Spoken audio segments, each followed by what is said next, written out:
Эфир абхазского телевидения продолжает русская служба новостей. Здравствуйте. В студии Алиса Шамба, и в начале выпуска коротко о главных темах минувшего дня. Роль главного книгохранилища страны в образовании, воспитании, сохранении нравственности и традиции. В Абхазии отметили День национальной библиотеки.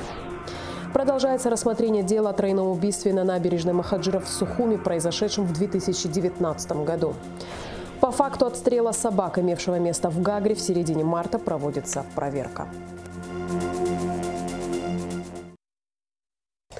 Ваталу Джапо присвоено почетное звание «Народный художник Республики Абхазия». Как говорится в указе президента Аслана Абжаня, за значительный вклад в развитие изобразительного искусства, сохранение культурного наследия и высокое профессиональное мастерство.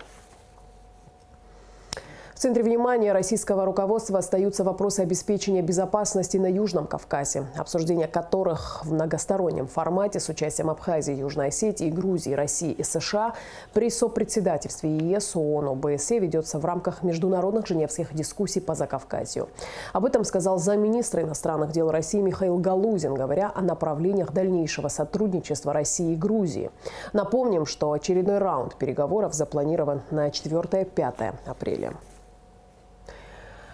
Внимание всего мира сейчас приковано к ситуации вокруг Киевско-Печорской лавры. Украинская православная церковь по настоянию властей Украины 29 марта должна была покинуть святилище, где не только живут и служат монахи, но и находится резиденция митрополита Киевского и всея Украины Ануфрия. Утром в среду тысячи верующих, которых не может вместить ни один храм Нижней Лавры, пришли в Печорскую обитель в поддержку монахов, которых пытаются выселить украинские власти. По замыслу украинских властей уход УПЦ из Лавры станет важным символом полного разрыва религиозных отношений Киева с Москвой. Молебен за Киевско-Печорскую лавру прошел в Моковском кафедральном соборе Успения Пресвятой Богородицы X века. Молебен прошел возле мощей святителя Спиридона Тримфунского, святого Николая Чудотворца, икон Христа Спасителя и Божией Матери Скоропослушницы. Это молитвенная поддержка для братьев Киево-Печорской обители, гонимых за веру православную, о защите святынь лавры, монахов, священников и прихожан Киевско-Печорской лавры, а также всех гонимых православных христиан, сказал один из организаторов молебна, панамарь Моковского кафедрального собора Баян Делба. Продолжается рассмотрение дела о тройном убийстве на набережной Махаджиров в Сухуми, произошедшем в 2019 году. На последнем заседании были заслушаны показания свидетеля защиты Жанны Князевой, гражданской жены подсудимого Димура Ахалая. Ранее, во время предварительного следствия, гражданка России Жанна Князева сообщила о присутствии в первые дни после случившегося в их с Димуром Ахалая доме гостя, который хромал и которому требовалась медицинская помощь. По предположению стороны обвинения, неназванным гостем был Беслан Бганба, получивший травму во время совершения преступления. Слова Жанны Князевой подтверждала и другая свидетельница Кристина Авицба, являющаяся ее подругой. Авицба ранее сообщала суду, что эту информацию Князева рассказала ей в личной беседе. На прошедшем заседании Жанна Князева отказалась от части показаний. Свидетельница заявила, что в ходе дачи показаний на нее оказывалось давление представителями органов. О том, как проходило заседание, смотрите в репортаже Рады Чачава сразу после новостей. Гули Кичба вновь избрана секретарем Общественной палаты Республики Абхазия на первом пленарном заседании нового 6-го созыва. Заместителями секретаря избраны Виталий Смырх, Александр Страничкин, Низам Хапат и Изольда Хагба. На должность секретаря Общественной палаты были выдвинуты две кандидатуры – Давида Пилия и Гули Кичба. Оба кандидата получили равное количество голосов, но Давид Пилия снял свою кандидатуру. Понимаю, что несмотря на то, что у меня 3 года такой опыт руководить общественной палатой, но новый состав влились очень молодые люди, тоже с определенным опытом на своих прежних работах. Кто-то был депутатом, кто-то выдвигался в депутаты, не прошел. В общественных организациях есть ветеранские организации, новые лица в общественной палате.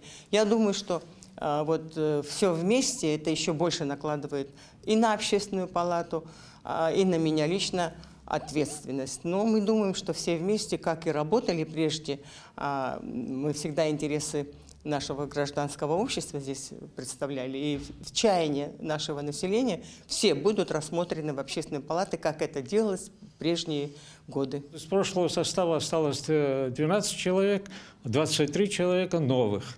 У нас есть и молодежь, у нас есть представители различных слоев населения, разброс и по возрасту, и по образованию, я имею в виду по специальностям и прочее, разброс большой.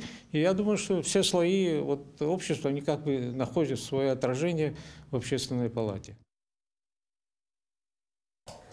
Два рассказа абхазского поэта и прозаика Анатолия Лагула «Нуарху» и «Родина одна» опубликованы в литературно-художественном и общественно-политическом журнале «Литературная Кабардино-Балкария», издающемся в Нальчике. Рассказы посвящены теме Отечественной войны народа Абхазии. Перевод выполнил журналист, писатель, главный редактор газеты «Эхо Абхазии» Виталий Шария.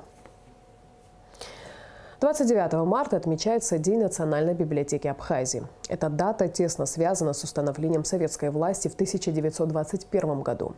Именно тогда была объявлена необходимость организации Центральной народной библиотеки в городе Сухум. Общее число книг не превышало 100 тысяч томов. Библиотека стала подлинным очагом культуры и центром просвещения. Сейчас в библиотеке 378 тысяч книг. Немало и периодических изданий, газет, журналов. Есть и раритетные книги. О сегодняшнем дне библиотеки и о том, насколько она соответствует современным требованиям и востребовано ли чтение среди молодежи, расскажет Алика Трапш. Общеизвестно, что роль книги и библиотеки в образовании, воспитании, сохранении нравственности, национальных традиций чрезвычайно велика. Во всем мире библиотеки являются первым прибежищем для пользователей информации, доступным для всех слоев населения.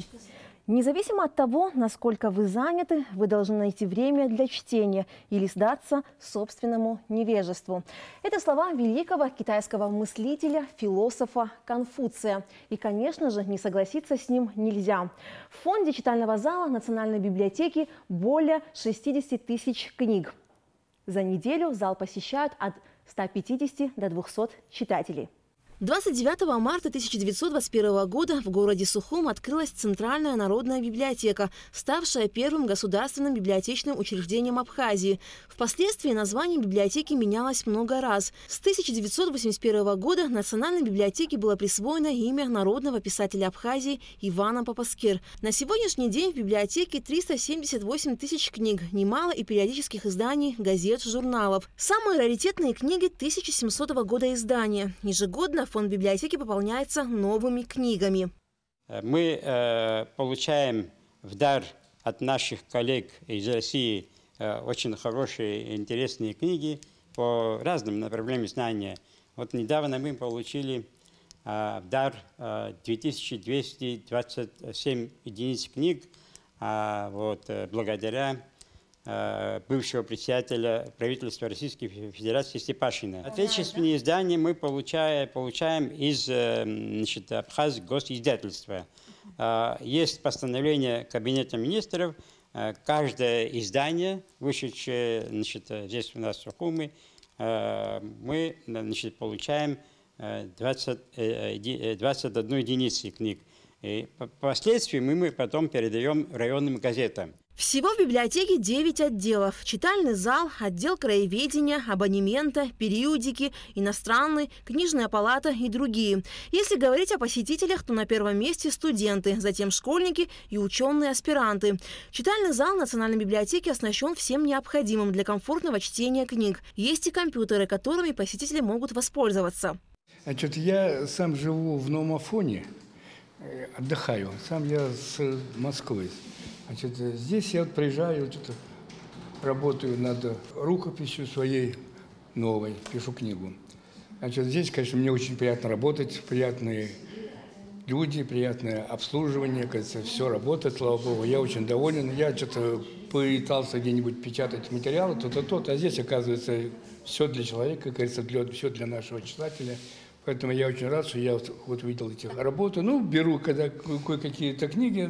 Внимание обратил, конечно, на оформление всего, это очень здорово, красиво. Так это. В Национальном книгохранилище неустанно трудится около 60 человек. Библиотекари обслуживают посетителей читального зала, подбирают, выдают им необходимую литературу, комплектуют фонд библиотеки. Марта Шалашава работает здесь уже 15 лет. Пришла я студенткой. Ну, не было такого, чтобы я, конечно, думала, что приду в библиотеку, там точно буду работать. Ну, просто как надо было отработать дипломное, пришла и полюбила, конечно, эту и коллектив, и работу, и все, и пришлось, и осталась. Я уже насколько привыкла, что я уже другую работу, наверное, не представляю себе. Запах книги – это одна из причин того, почему гаджеты и компьютеры никогда не смогут ее заменить. Бытует мнение, что с появлением электронных книг бумажные не столь востребованы, но сотрудники Национальной библиотеки с этим не согласны. Многие наши читатели, когда приходят сюда, мы им говорим, объясняем, предлагаем, что есть два варианта. Бумажный вариант книга и электронный. Они категорически говорят, мы не хотим электронный вариант, хотим только книгу. Это отрадно, это лучше. Но когда нет, конечно, книги, можно предоставить электронный, но когда есть возможность получить саму книгу, знакомиться, читать, это лучше. Я уже, как говорил, больше человек на долгое время и больше широкой информации может себе запомнить благодаря этой книге. Книга – неиссякаемый источник знаний. Ее роль в жизни человека сложно переоценить. В век высоких технологий эта роль увеличивается в сотни раз. Каждый должен понять, что книга в руке гораздо лучше гаджета при всей его востребованности. Алька Трапшира, Мукамки, Абхазское телевидение. 5 наименований продукции «Вина и воды Абхазии» награждены золотыми медалями на международном конкурсе ликероводочных изделий, вин, коньяка и безалкогольных напитков. Конкурс проходил с 23 по 25 марта в Сочи. Как сообщает Апсадгил-Инфо, победителями в номинациях стали вина Ашталаша, Атауат Гумисташта, Чигем, Лахна. По факту отстрела собак, имевшего место в Гагре, в середине марта проводится проверка. Напомним, что неизвестный открыл стрельбу по бродячим и домашним собакам неподалеку от Гагарского субтропического парка. Многие животные были ранены, однако спасти удалось не всех. Этой теме посвящен репортаж наших коллег из Гагра ТВ.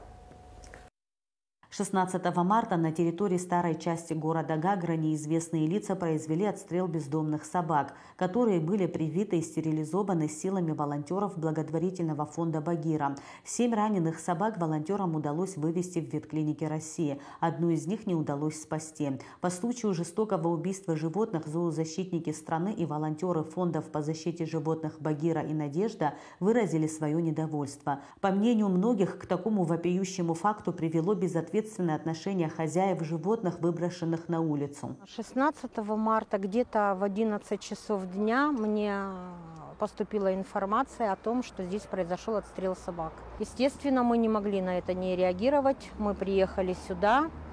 На место были вызваны сразу правоохранительные органы, за что им огромное спасибо. Они пришли и в тот же день приняли заявление. Мы возмущены, конечно, этим фактом, потому что это немалый труд волонтеров. Дело в том, что в основном были отстреляны привитые и чипированные собаки. Наверное, в соцсетях все видели, в каком они состоянии были, как мы их забирали, и с номерным знаком на ушке. Вот это больше всего нас и возмутило. Эту проблему нужно решать в социальном обществе. Именно там кроится эта проблема. То есть пока не завершится цикл, когда люди бросают своих питомцев посреди улицы, то этот вопрос не будет решен. Решать массовым расстрелом – это, вы знаете, как минимум акт вандализма и как максимум это проявление бесчеловечности, бескультуры. Когда-то несколько лет назад у нас на уровне администрации всех городов Абхазии было принято решение о запрете отстрела собак уличных. Но, к сожалению, негласно все это продолжается. Я занимаюсь в Пицунде также стерилизацией уличных собак, пристройством их щенков, если они появляются, и так далее. На протяжении нескольких лет мы вдвоем с еще одной пожилой женщиной занимаемся этим. Но, к сожалению, собаки продолжают пропадать. К этому не причастна администрация Пицунды совершенно точно, но есть некоторые частные лица, которые считают возможным производить уничтожение вот этих собак. Все это делается якобы для отдыхающих. А вы спросите любого отдыхающего, он доволен или недоволен ситуацией с бездомными животными у нас. Наоборот, отдыхающие переживают, что у нас так много собак, и их тут все гоняют. Никто не боится, наоборот, все очень сочувствуют. И очень много собак у нас отдыхающие забирают, кстати. Но мы отступать не собираемся. С 2018 года в парламенте лежит закон о защите животных, и сейчас мы будем снова направлять сюда обращение.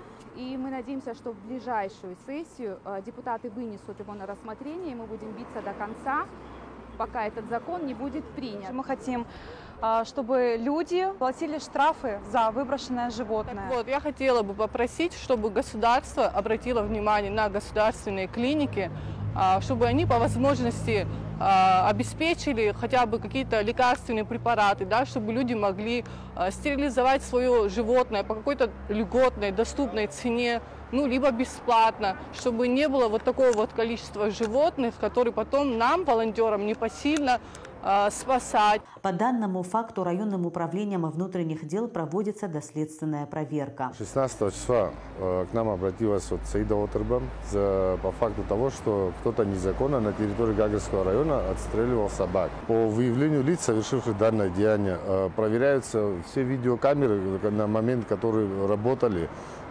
Также практически нами были все опрошены ближайшие и работники парка, и ближайшие жители, которые здесь проживают. То есть пока ведется проверка. Также любой гражданин, который имеет какую-либо информацию по данному происшествию, в любое время может обратиться к нам, в милицию, в управление внутренних дел. По словам руководителя благотворительного фонда по защите животных Багира Саида Отерба, в приюте ТОПа, расположенном в селе Сальма, на сегодняшний день содержатся 462 собаки, хотя вольеры предназначены на 100 животных. При содействии администрации Гагарского района в ближайшее время в приюте будут установлены дополнительные вольеры на 70 собак. И в завершении выпуска новости из мира науки. Ученые Балтийского федерального университета обнаружили новые полезные свойства пижмы обыкновенной. Название растения происходит от греческого слова «бессмертие». Пижму часто используют в бальзамах, косметике, красителях и натуральных консервантах. Она произрастает в России, Северной Корее, Японии, Северной Европе, Китае и Северной Америке. Выяснилось, что пижму можно использовать для разработки новых продуктов, предназначенных для поддержания активности и долголетия человека. И в завершении выпуска по традиции о погоде.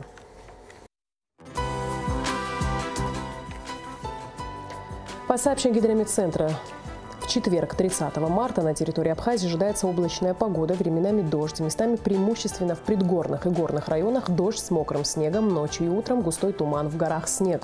Температура воздуха ночью плюс 1,6, днем плюс 3,8, температура морской воды плюс 10.